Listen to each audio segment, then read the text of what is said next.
Muito boa tarde a todas e todos. É com muito prazer que eu estou aqui nessa tarde de terça-feira para conversar com vocês sobre um tema muito relevante, muito importante, né, para os municípios do Maranhão, para o estado do Maranhão, sobretudo para o Brasil, que é a reforma tributária. É um tema que a gente tem debatido aí ao longo desses últimos anos, mas agora ela é uma realidade. Ela não é mais uma discussão política e ela está já realidade. E é interessante também a gente conversar, porque no painel anterior foi falado sobre soluções, tecnologia, soluções para os municípios, que é importante que se diga que os municípios precisam ter recursos financeiros para que eles consigam implementar todas essas soluções que a gente viu aqui no painel anterior.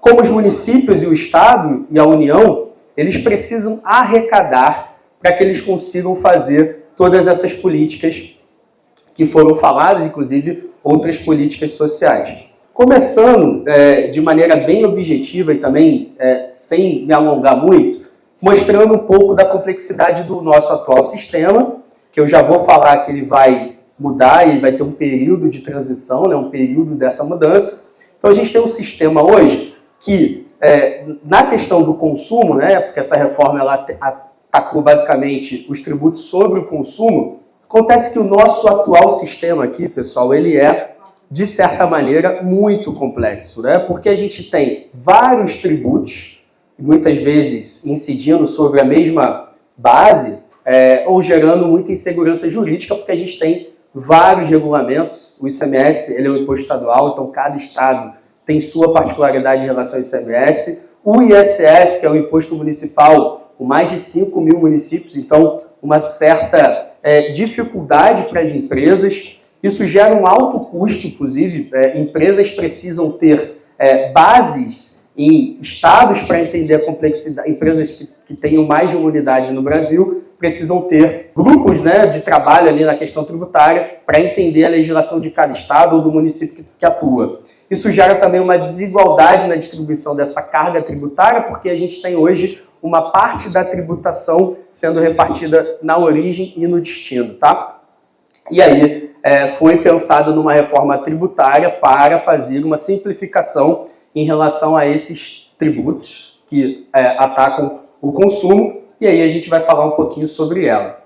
Então, o atual sistema tributário, né, eu digo antigo, mas aí a gente ainda vai conviver com esse modelo até pelo menos 2033. Então, ele é altamente complexo, ele tem um custo alto, ele gera muitas inseguranças, porque o empresário muitas vezes não sabe, né? Às vezes ele aplica uma regra num estado e em outro já muda, e ele também faz com que esse tempo fique muito maior do que a média da OCDE. Então, a gente comparando com os países da OCDE, a nossa complexidade tributária é muito maior sobre esses itens. Sem falar na guerra fiscal, né? A guerra fiscal é aquela competição que tem entre os estados, entre os municípios, para atrair as empresas para o seu território. E como eles fazem isso? Muitas vezes com benefícios fiscais para atrair essas empresas. A gente tem muita burocracia, eu fiz um mapeamento aí de pelo menos 97 obrigações acessórias diferentes para as empresas e vários litígios tributários, hoje passando de 5 trilhões de reais em todas as esferas aí, esses litígios. Sem falar que os tributos, eles muitas vezes se acumulam e o imposto, por exemplo, o ICMS, ele acaba sendo cobrado por dentro, o que gera um valor maior a se pagar do que aquela alíquota que a gente observa, tá? Então hoje a gente tem legislações diferentes para cada estado em relação ao ICMS, legislações diferentes a cada município, temos mais de 5 mil municípios, o que gera aí pelo menos 1.500 horas por ano em obrigações, né, para que as empresas tenham esse trabalho de entender essas particularidades em relação a cada estado, cada município. Então a gente tem a reforma tributária vindo para solucionar, né, foi uma das discussões que aconteceram em relação à reforma, foi no sentido de solucionar alguns entraves que a gente tem no nosso atual modelo, né? Mas para o final eu vou dar a minha opinião pessoal em relação à reforma, Mas alguns pilares a gente não pode deixar de destacar, que são basicamente a simplificação. Essa reforma ataca bastante a simplificação. Por quê? Porque a gente vai substituir aqueles 5 tributos por 3 e vai também diminuir a quantidade de legislações que a gente tem nos estados e nos municípios, né? Isso vai fazer com que a gente reduza, de certa maneira, toda essa burocracia.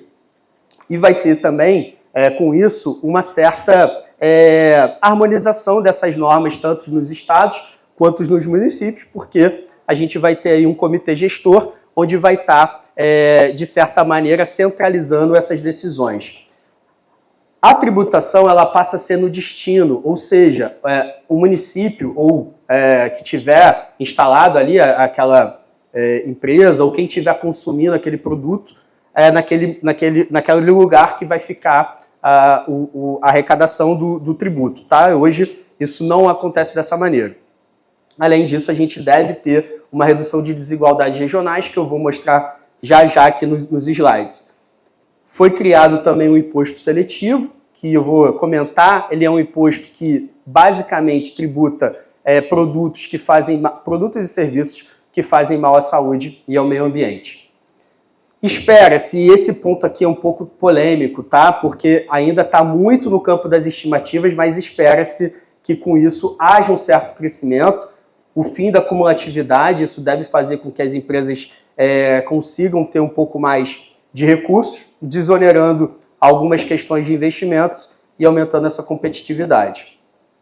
Como é que vai ficar o novo modelo, né? Então a gente tem 5 tributos, que eu já falei, ICMS dos estados, ISS dos municípios, PIS, COFINS e IPI da União, dando origem a 3 outros. E o IBS, que ele vai ser um imposto sobre bens e serviços de competência dos estados e dos municípios, e aí eu vou trazer a importância dos municípios estarem preparados para essas mudanças, e também o imposto seletivo. Foi criado o imposto seletivo, que, como eu falei, ele é um imposto com um objetivo basicamente extrafiscal. Ele não tem a pretensão de arrecadar, mas sim desestimular comportamentos. Com isso, a gente espera-se que eles sejam não cumulativos, haja uma tributação no destino. Então, o tributo ele vai ser cobrado no destino, uma maior segurança jurídica por conta das quantidade menor de legislações, né? E um aumento da digitalização, que essa reforma também traz. Então, atualmente, a gente tem o PIS e o PASEP, que é da União, a COFINS e o IPI, arrecadação, isso aí é recorte de 2022, tá? A arrecadação desses 3 tributos juntos chega em torno de 389 bilhões de reais. O ICMS hoje, arrecadado em todos os estados, ele em 2022 foi de 692 bilhões de reais e o ISS 107 bilhões somados em todos os municípios, tá? Então, o que se espera, né, é que o IBS ele arrecade pelo menos 799 bilhões de reais, tá? Então, vocês observem que a arrecadação do IBS, a princípio, ela deve ser muito maior do que a CBS. Acontece que vai ser centralizado no comitê gestor. Isso faz com que os estados eles percam, e os municípios também, eles percam uma certa autonomia em relação a esses impostos, né? No caso do município, o ISS, e dos estados, o ICMS. Tá? Então, espera-se que IBS seja em torno de 18% e CBS em torno de 10%. Isso faz com que a gente tenha a maior alíquota sobre produtos, né, sobre mercadorias do mundo, né, nesse tipo de tributação, que é um tipo de imposto sobre valor agregado. É o que se espera. Por que se espera isso? Porque foi feita uma estimativa para que não perca a arrecadação que tem atualmente os estados e os municípios. Então, isso foi uma discussão colocada no início da reforma, que os estados e os municípios não poderiam perder a arrecadação que eles têm hoje. Que nesse recorte aqui, de 2022, girava em torno de 800 bilhões de reais. E para que isso aconteça, foi estimada uma alíquota, né? Na verdade, fizeram alguns testes e chegaram nesse valor aí de 18% de IBS mais 10% de CBS, o que vai dar em torno de 28%. Porém, existem algumas coisas que devem acontecer. Por exemplo, um cashback para a população de baixa renda, ou seja, uma parte do valor pago vai ser devolvido para a população de baixa renda, de acordo com alguns critérios que vão ser elencados, e também outros tipos de compensações. Tá? Você vai poder, por exemplo, utilizar créditos de aquisições de insumos para abater o imposto devido. A reforma tributária alterou a Constituição através da emenda constitucional 132 de 2023. Ela foi aprovada ali primeiro na Câmara dos Deputados em julho de 2023 e no final de novembro foi aprovada no Senado e promulgada em dezembro pelo Congresso Nacional. Em janeiro de 2025, ou seja, janeiro desse ano, a gente teve a aprovação da primeira lei complementar para regulamentar essa reforma. Essa reforma, ela estava em vários momentos dela, diz que será regulamentada por lei complementar, e aí o Congresso decidiu fazer duas leis complementares. A primeira já foi aprovada, que é a Lei Complementar 214.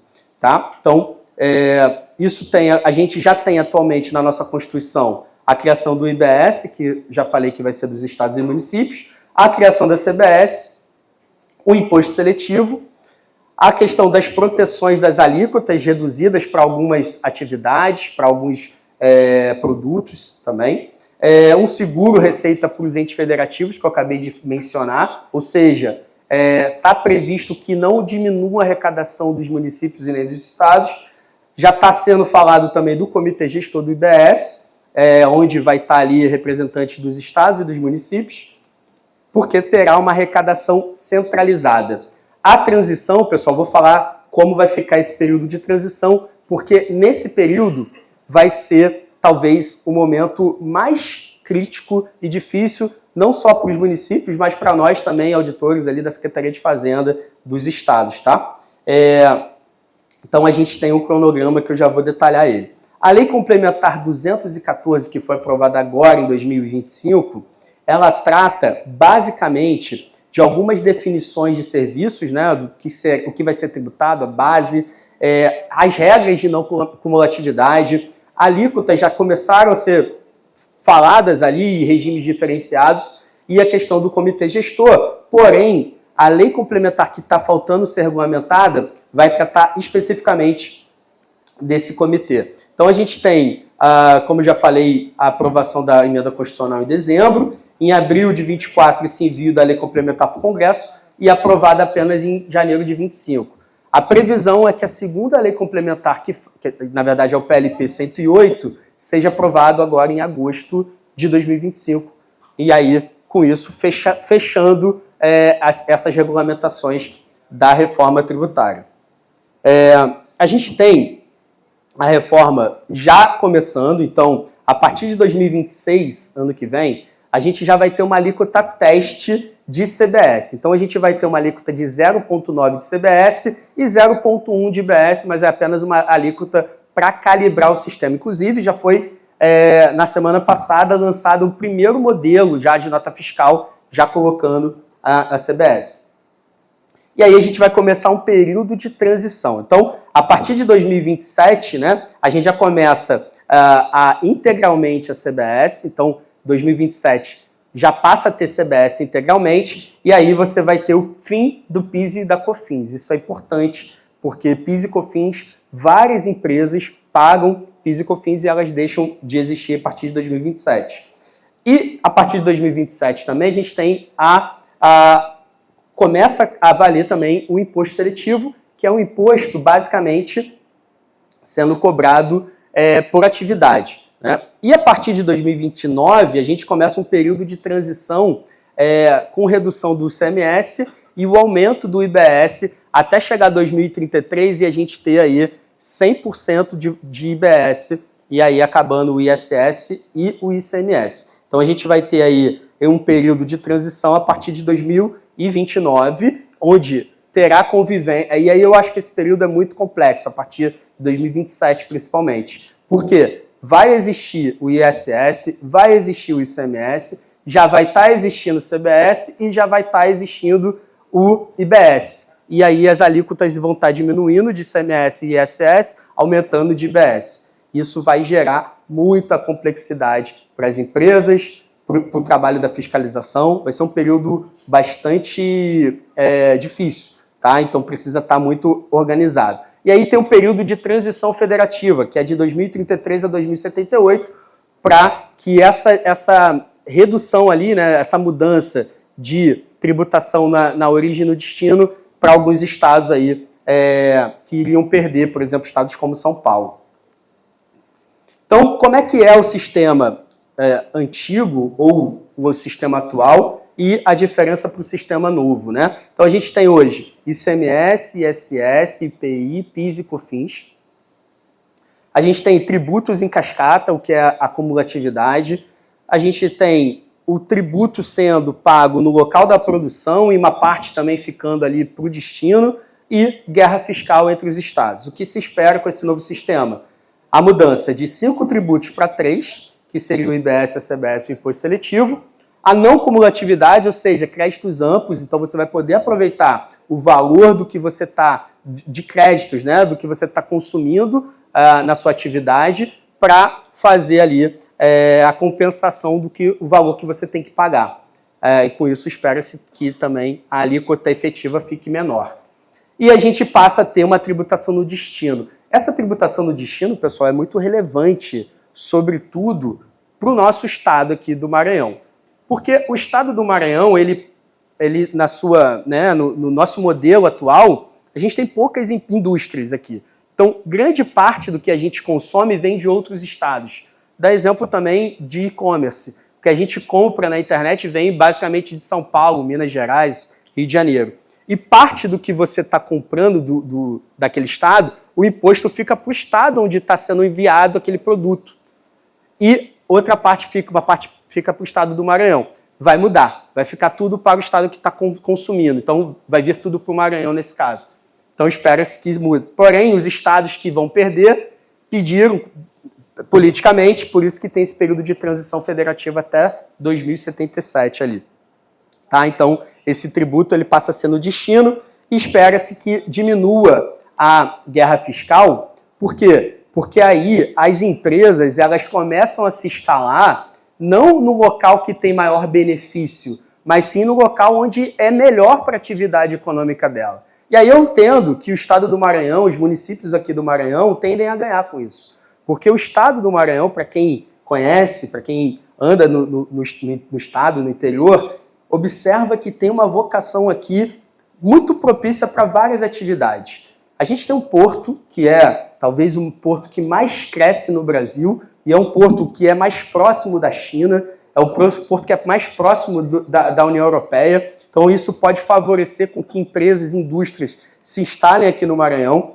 A gente tem uma vocação para empresas vindo do agronegócio, empresas trazendo economia verde, tem muitas possibilidades, energia. Então, eu acho que isso vai ser muito positivo, porque as empresas vão começar a se instalar aonde realmente tem o perfil para aquela atividade dela e não apenas por benefício fiscal. Os estados ali do Sudeste ganharam muito isso nesses últimos anos, né? Eles puderam crescer muito. E isso, no meu ponto de vista, essa reforma ela vai impactar a competitividade. Então, a gente espera que esse novo sistema diminua o tempo de obrigação, né, obrigações acessórias, porque a gente vai ter legislações mais centralizadas. A gente espera que também diminua o custo de conformidade, os litígios tributários e aumente aí essa competitividade frente aos outros mercados aí internacionais. Vou passar rapidamente aqui sobre esses novos tributos, começando pelo imposto seletivo. Por quê? Como eu falei, ele é um imposto que ele não tem o fim de arrecadar. É óbvio que o ente ele vai querer arrecadar, mas o objetivo primordial dele é desestimular comportamentos. Esse imposto, ele, com a função regulatória, ele vai incidir sobre bebidas, cigarros, armas, alguns tipos de veículos, alimentos ultraprocessados, né? Então, ali, esses tipos de produtos ou serviços, jogos, apostas, bets, terão um imposto incidindo além dos outros, né? Além de IBS e CBS, vai incidir imposto seletivo sobre esses produtos, fazendo com que esses produtos fiquem mais caros e com isso diminua, né, o objetivo é diminuir o consumo desses produtos. Bom, vamos falar aqui sobre IBS e CBS, porque aí atende muito os municípios, né, e o Estado. O que acontece? O IBS ele vai substituir o ICMS, que é o carro-chefe dos estados, e também o ISS, que é a grande parte dos municípios arrecadam ISS. Infelizmente, aqui no estado do Maranhão, dos 217 municípios que a gente tem, poucos municípios têm uma administração tributária instalada nas suas cidades. Isso faz com que o município não cobre o ISS das empresas, não tenha um trabalho de IPTU, não tenha um trabalho de taxas, enfim. Isso dificulta bastante, porque o município ele começa a não ter arrecadação própria. Ele vive de repasses tanto dos estados e tanto dos repasses da União. Como eu falei, a estimativa dessa alíquota de IBS é de em torno de 18%. Então, uma parte desses 18% vai ficar com os municípios e uma parte vai ficar com os estados, tá? Então, é o que está sendo estimado. Esse IBS ele vai ser gerido pelo comitê gestor. Nesse comitê gestor está sendo previsto uma quantidade de representantes dos municípios, só que de uma maneira bem complicada, está dando inclusive muitos problemas, porque como fazer representar esses mais de 5 mil municípios num comitê gestor, onde você vai ter aí mais ou menos 27 vagas, né? Então tem uma disputa ali que está um pouco complexa. Parte do IBS dos estados, ele é repassado para os municípios. E eu vou falar isso para vocês. Já na CBS, que ela é da União, espera-se que a alíquota seja em torno de 10% e essa gestão vai ser feita pela Receita Federal, pela União. A característica eu já falei, que é a não cumulatividade. Pessoal, aqui como vai ficar essa repartição do IBS em relação à parcela que o Estado passa para os municípios, né? 25% do que o Estado vai arrecadar de IBS, ele é repassado para os municípios. Só que tem um critério que já foi definido na emenda constitucional que fala da reforma tributária. Qual que é esse critério? Bom, 80% desses 25% que tem cada município, ele vai ser passado para os municípios de acordo com a população. Então vai chegar no índice e 80% dos 25% ele vai ser passado para os municípios de acordo com a população daquele município. 10% dessa parte vai ser repassada de acordo com indicadores de melhoria, resultado de aprendizagem, aumento de equidade, nível socioeconômico dos educandos. Então, isso já está lá. Os municípios precisam atentar para isso, porque vocês vão precisar ter melhorias nesses índices para que vocês consigam maior valor de repasse do IBS estadual.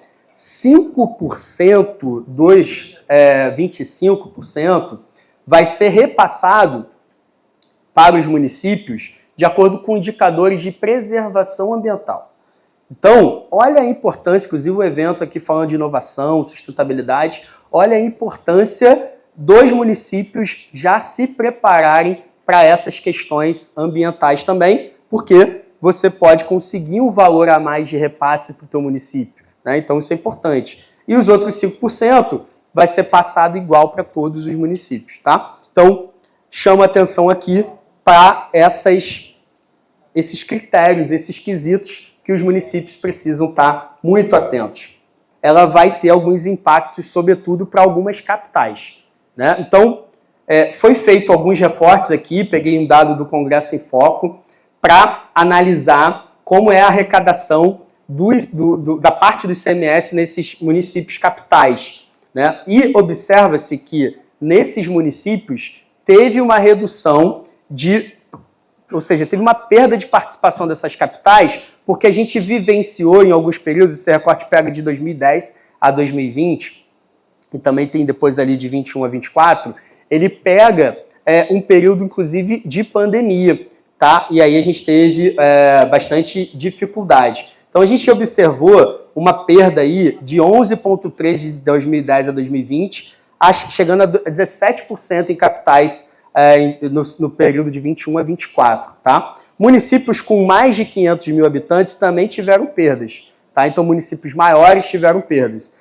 Só que, nos municípios menores, a gente viu diferente. A gente teve um aumento dessa participação nesses municípios menores. Então, até 20 mil habitantes, a gente teve aí 10% de 2010 a 2020 e 14% de 2021 a 2024, tá? Então, esse período ele vai ser um período também utilizado para o coeficiente de distribuição do IBS. Algumas capitais vão perder um pouco, depois espera-se que recupere por outros fatores, mas eu entendo, e vou mostrar já no próximo slide, que municípios menores vão ganhar e o estado do Maranhão, a maior parte dos municípios são pequenos e deve ganhar. Então, 82% dos municípios do Brasil vão ser beneficiados.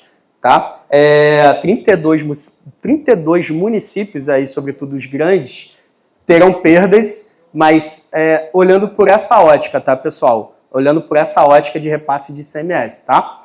32 municípios terão perdas e deve haver uma redução do índice de Gini, que é um índice que mede a questão de desigualdade, de redução de vários fatores importantes para se avaliar a qualidade de vida de um município, né? E aí, pessoal, como é que vai ficar os municípios com a reforma tributária? Isso aqui é um estudo do IPEA que eu peguei durante as discussões da reforma tributária. O IPEA, que é um órgão federal, fez um estudo de como ia ficar essa reforma tributária para os municípios. Municípios com até 20 mil habitantes, praticamente 100% desses municípios terão aumento, tá? Entre 20 e 50 mil habitantes, praticamente aí 90%, 80 e poucos por cento também terão aumento. Se vocês observarem, esses ganhos vão se diminuindo, vão reduzindo de acordo com o tamanho do município. Então, quanto maior o município, menor esse ganho. Então, a gente observa que 98% dos municípios com até 20 mil habitantes, que é muitos municípios aqui do Maranhão, eles têm aí, 98% desses municípios terão ganho, tá? Entre 20 e 50 mil serão 92%. Índice de Gini, já falei, deve diminuir. O que isso é na prática, né? Como é que isso acontece? Eu fiz uma análise, por exemplo, no município de Santo Antônio dos Lopes. Tem alguém de Santo Antônio dos Lopes aí?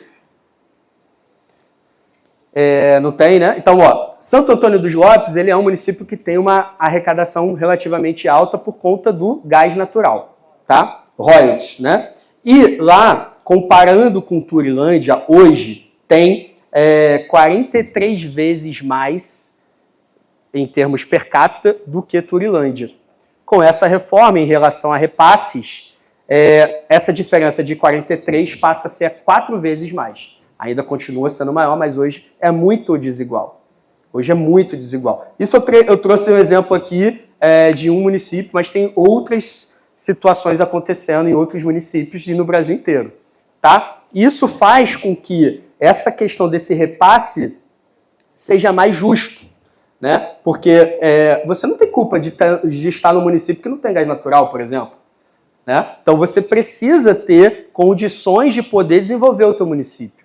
Então, nesse sentido, eu entendo que a reforma ela teve também um ganho, principalmente na redução das desigualdades, e o índice de Gini mede muito bem isso. Tá? Além, também, é importante falar que a gente vai ter um seguro-receita e também um fundo de desenvolvimento regional que foi criado com a reforma.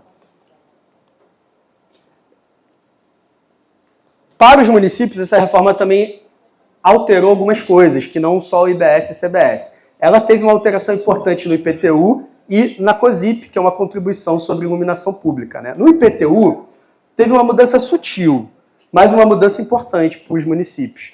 Por quê?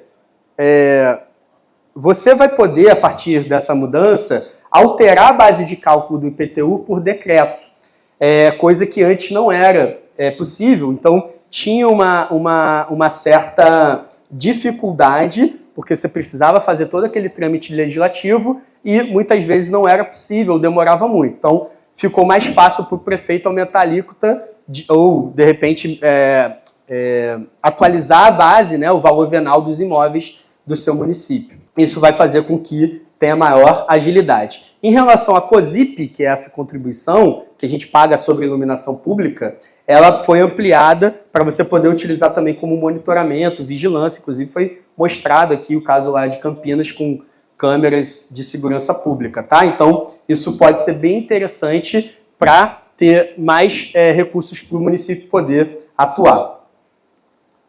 Pessoal, mas nem tudo são flores, né? A gente tem desafios para implementar todas essas mudanças. Os principais desafios que eu vejo, eles estão muito relacionados à capacidade desses municípios poderem dar conta de todas essas mudanças e todas essas tecnologias. A reforma tributária, ela traz uma necessidade de organização pessoal, organização tecnológica, para que você consiga dar conta de todas essas transformações. O que a gente observa aqui no estado do Maranhão, diferente de outros estados, quando eu converso com amigos que são auditores em outros lugares, é que no estado do Maranhão, menos de 10% dos municípios têm administração tributária, que é o primeiro passo. Ou seja, eu estou dizendo que a maior parte, 90% dos municípios, não tem sequer uma organização estruturada com servidores concursados ali para atender a demanda daquele município, seja para a população de uma maneira direta, seja para o empresário que quer se instalar naquele município. Isso é muito complexo e prejudicial para o próprio município, que vive apenas de repasse. Então, eu chamo a atenção aqui para isso, tá? E vai precisar que esses municípios se atentem a isso para estruturar as suas secretarias municipais de fazenda. A gente tem aí um período de 50 anos de transição federativa, mas a gente tem um período mais curto de transição de tributos. E um litígio hoje que passa de 5 trilhões de reais, que eu já falei, e mais de 5 mil municípios precisando se atualizar a essas novas mudanças, tá? O que eu vejo como principal gargalo, talvez, nos municípios aqui do estado do Maranhão? A capacitação. Precisa criar equipes que não sejam provisórias, principalmente, porque essas equipes elas não podem estar sujeitas à mudança de prefeito. Elas precisam estar ali, fixas naquele lugar, para que você mude o prefeito, mude a gestão, esteja uma equipe ali para conseguir dar conta. São 50 anos de transição, são muitas possibilidades que os municípios vão poder ganhar, coisa que eles não têm hoje. Então, precisa ter capacitação na questão de análise de dados, atendimento, sistemas digitais, fiscalização. É preciso ter concurso para auditor fiscal para que esses municípios consigam dar conta das atividades que eles vão passar a ter. Então, a gente precisa colocar na cabeça da sociedade, de uma maneira geral, dos prefeitos, que é importante você ter uma administração tributária que não é necessariamente para cobrar impostos, mas ou tributos, é para você fazer uma gestão eficiente do seu município. Para que você consiga fazer uma política pública, você precisa de arrecadação. E você não pode viver meramente de um repasse, ou do Estado ou da União.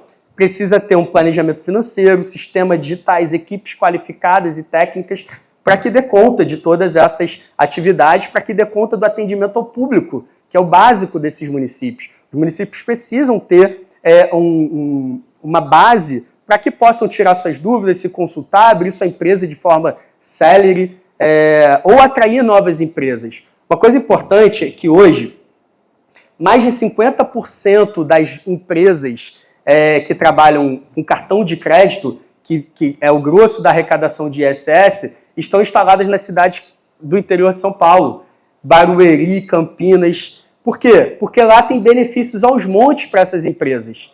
Mas será que é interessante para elas irem para lá? Será que elas não poderiam estar abrindo aqui no município de São Luís ou no município do interior do Maranhão, que seja?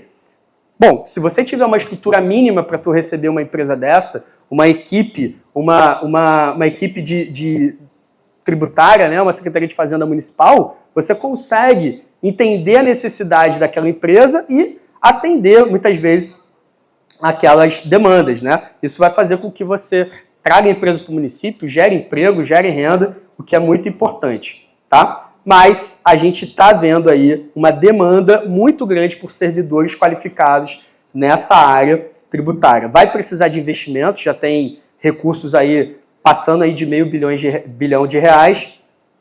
O período mais crítico do meu ponto de vista é a partir do ano que vem, até 2032 e 2033, que a gente vai ter aí múltiplos tributos.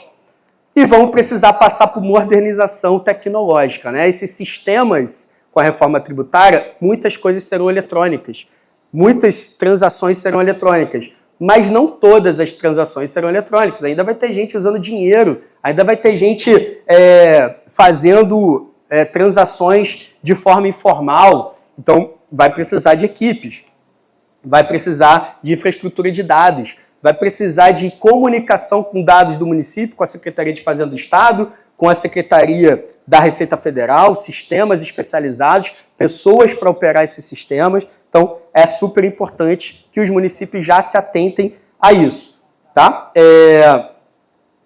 Mas, pessoal, já para finalizar aqui, eu falei da reforma tributária que ela ataca uma questão, do meu ponto de vista, que é a simplificação e apenas a questão dos tributos sobre bens e serviços. No meu ponto de vista, isso faz com que ela não entre na raiz do problema. O problema hoje no Brasil é que todos nós sentimos que pagamos muito, sentimos que somos penalizados, a gente paga muito. E de fato a gente paga, porque se a gente fizer uma média de quanto que você ganha e quanto que você paga de tributo, você vai ver que você paga muito. E aqui eu trouxe um dado do IPEA também, trazendo a carga tributária por faixa de renda no Brasil. Observe que a barra vermelha, que é o que você paga a maior alíquota média, né? Já somando aqui, pessoal, são todos os tributos que você paga, tá? Não é só sobre mercadorias e serviços, mas entra tudo. Ou seja, os 10% mais pobres do Brasil são os que pagam a maior parcela somada. Isso é fácil da gente observar. Se a gente botar aí o arroz, botar uma alíquota de 10%, no, sei lá, o arroz, 5 quilos, 1 quilo de arroz, R$5. 10%, 50 centavos. Quem ganha 10 mil reais vai pagar esses mesmos 50 centavos. Quem ganha 100 reais vai pagar esses mesmos 50 centavos sobre esse arroz. Ou seja, só que 50 centavos para quem ganha R$1.000 é um valor.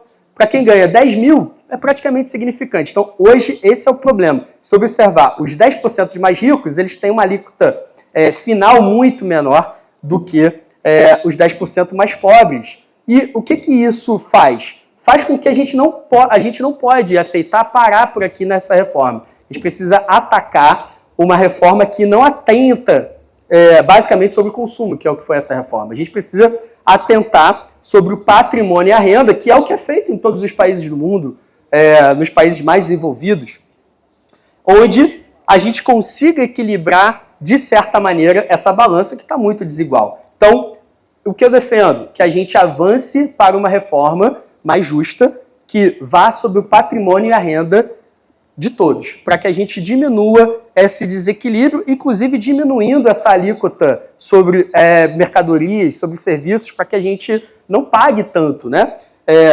Então, eu defendo que a gente avance sobre essa reforma. Porque só assim eu entendo que a gente vai conseguir diminuir essas desigualdades que a gente tem no Brasil. O Brasil hoje é entre os 3 países mais desiguais do mundo, e a gente precisa avançar para isso, porque eu acredito que é preciso um sistema tributário que seja mais justo, que reduza essas desigualdades sociais, alavanque o crescimento, aliando ao desenvolvimento sustentável. Pessoal, muito obrigado. Aqui está o meu contato, estou à disposição, tá?